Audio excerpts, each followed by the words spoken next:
Bonjour à tous, bonjour à toi, Carl Rétino-Parazelli, ici Valérie Duhem. Bienvenue au 4e épisode du Devoir des Anneaux, un petit 10 minutes de condensé olympique livré par l'équipe du Devoir tous les midis pendant les Jeux olympiques de Pyeongchang. Aujourd'hui au menu, toujours pas de ski alpin en Corée du Sud. On revient sur la médaille controversée de la patineuse Kim Boutin et bien entendu, nos suggestions d'épreuves à surveiller. Le vent a encore une fois reporté les épreuves de ski alpin. Les bourrasques, ça va jusqu'à 100 km/h, ont même poussé les organisateurs à évacuer le public de certaines zones. Les spectateurs ont été invités à se mettre à l'abri à l'intérieur. Le slalom féminin qui devait avoir lieu aujourd'hui a été remis à vendredi. L'horaire original a été complètement dérangé depuis le début des Jeux. En théorie, le slalom géant féminin et la descente masculine vont avoir lieu demain. Et le slalom féminin et le super G masculin vendredi. Ça devait débuter dimanche, là, les épreuves de ski. Ouais, mais inquiétez-vous pas, on va vous tenir au courant des développements pour avoir l'horaire à jour et en tête. Ouais, sait-on jamais. Sinon, en snowboard, l'Américain Shaun White a confirmé sa domination en 2001 à Pyeongchang. Il a remporté l'épreuve pour la 3e fois. Il l'avait déjà remporté à Turin et à Vancouver, l'or en 2001. C'est une grande victoire, 31 ans déjà. En patinage artistique, après avoir remporté l'or à l'épreuve par équipe, Megan Duhamel et Eric Radford ont entamé la compétition en couple. Après le programme court, ils sont au 3e rang.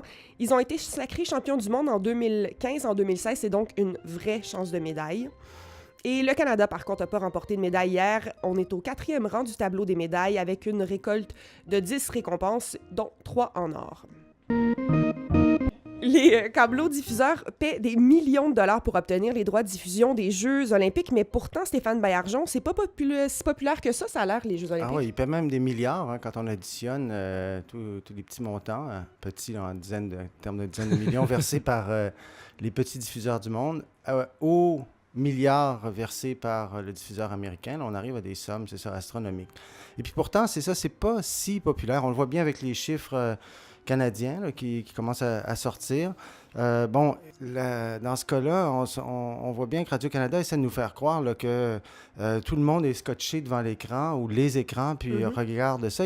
Hier, le communiqué parlait de 23 millions de Canadiens qui avaient regardé une ou l'autre épreuve. Puis en fouillant, finalement, tu te rends compte qu'il suffit de se brancher pendant 1 minute sur un écran pour être comptabilisé. Et donc, on nous dit les 2 tiers des Canadiens ont regardé les Jeux. Non, c'est peut-être 46 fois 500 000 personnes qui sont branchées pendant 1 minute. Parce qu'en plus, il y a des épreuves. C'est difficile d'ouvrir la télévision puis de ne pas arriver sur une épreuve ou l'autre. C'est ça, puis de rester pendant 1 minute puis se dire « Ah, non, tiens, finalement, je vais aller voir La Voix ce soir. » Donc, il faut relativiser tout ça, là, tous les mensonges statistiques qu'on essaie de nous faire gober. Et puis, aussi, au total, les chiffres les plus, disons, neutres, là, ceux qui sont fournis, par exemple, par Numéris, l'organisme de contrôle de ce genre de données qui sont fondamentales pour l'industrie puisqu'elles décident des taux auxquels sont vendues les publicités. Numéris nous dit que c'est à peu près 560 000 personnes par soirée en fin de semaine, là, samedi et dimanche, qui se sont branchées sur la télé pour regarder une épreuve. C'est pas énorme. Écoutez, un bon dimanche soir, tout le monde en parle, sans grosse vedette, là, quand Martin Matt n'est pas là, disons, pour faire des jokes, là, fait 1 million, puis La Voix faisait 2 millions.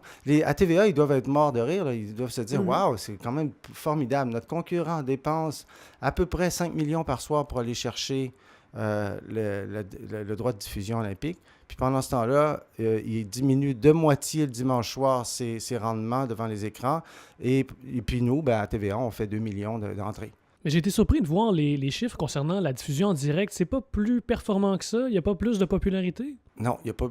Selon les données américaines, c'est 9 personnes devant les écrans pour 1 personne devant un petit écran. Là, donc, 9 personnes devant une télé pour 1 personne devant son téléphone ou son écran d'ordinateur ou sa tablette.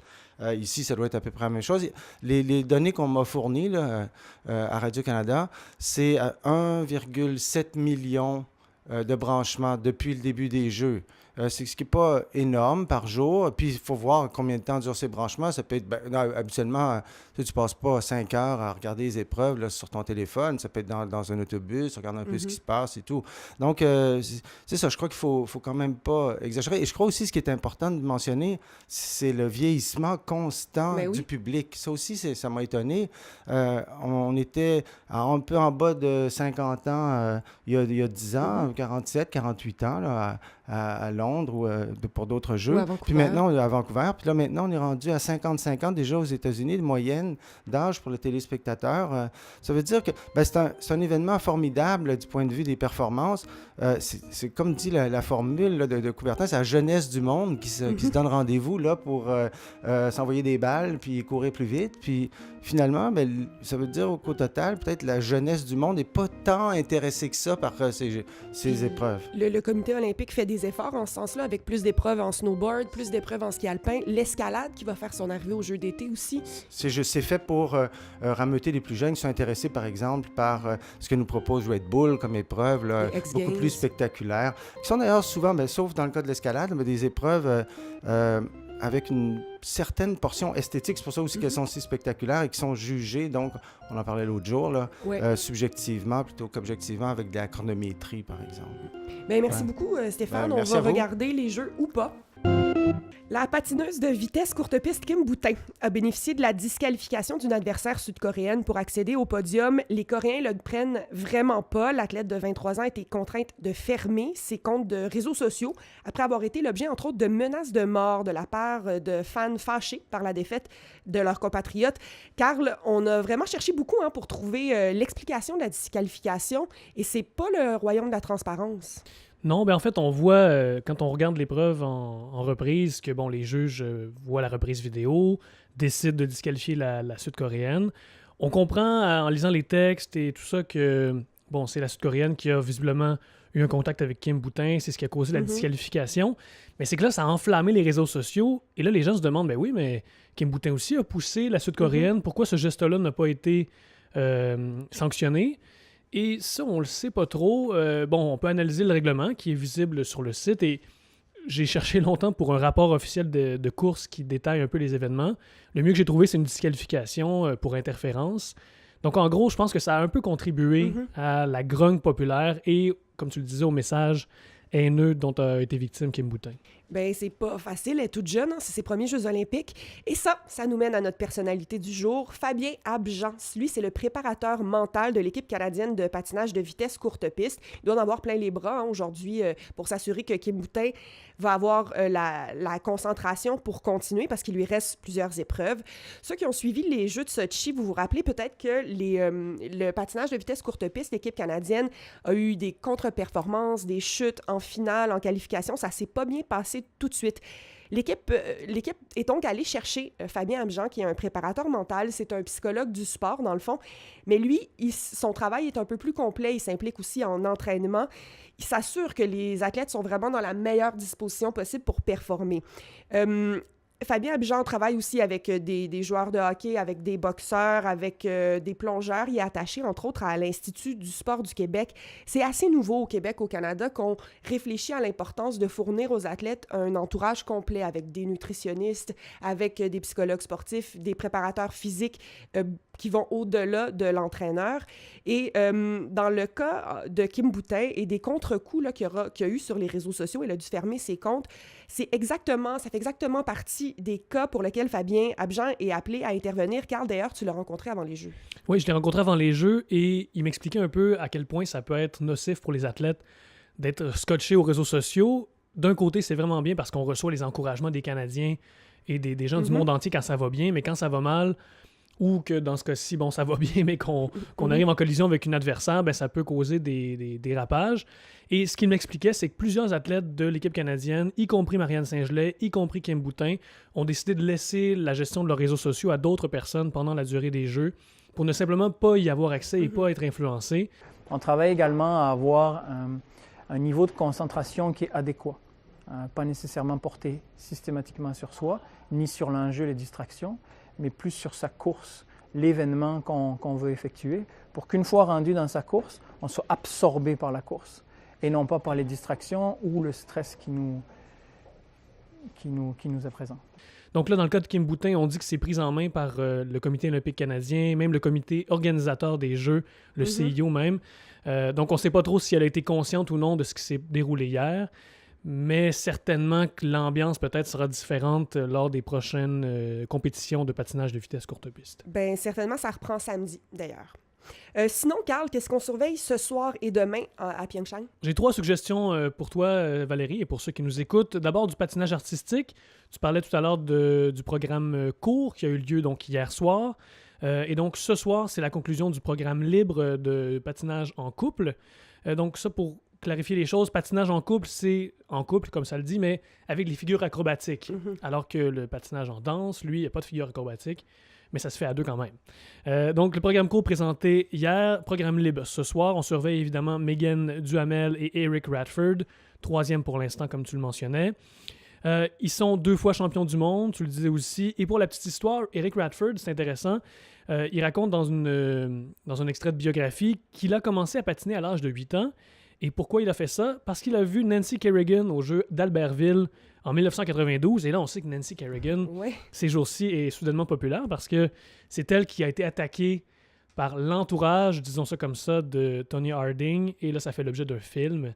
Oui, on est revenu beaucoup dans les derniers mois sur toute cette tragédie olympique. Oui, c'est assez fascinant de voir cette histoire-là et voir aussi comment le sport a évolué parce qu'à l'époque, c'était la première fois que ces patineuses-là exécutaient certaines manœuvres. Aujourd'hui, c'est assez impressionnant de voir tout ce que les patineurs et patineuses peuvent faire.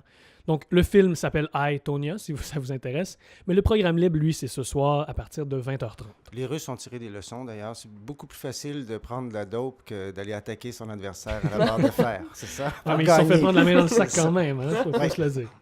En hockey féminin également, Valérie, faut dire que pour l'instant, l'équipe canadienne n'a pas eu un tournoi très difficile. 2 victoires.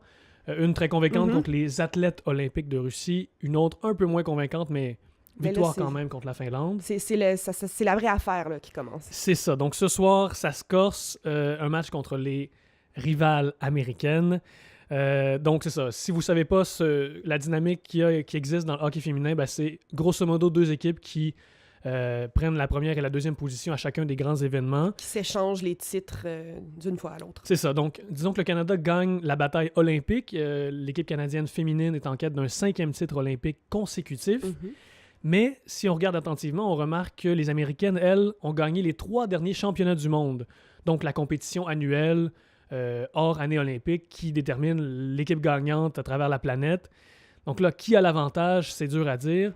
Mais ça va certainement être excitant, par exemple. Il y a un vrai enjeu. Ben c'est ça. Donc là, ce soir, pas de panique. Là, c'est seulement un match de ronde préliminaire.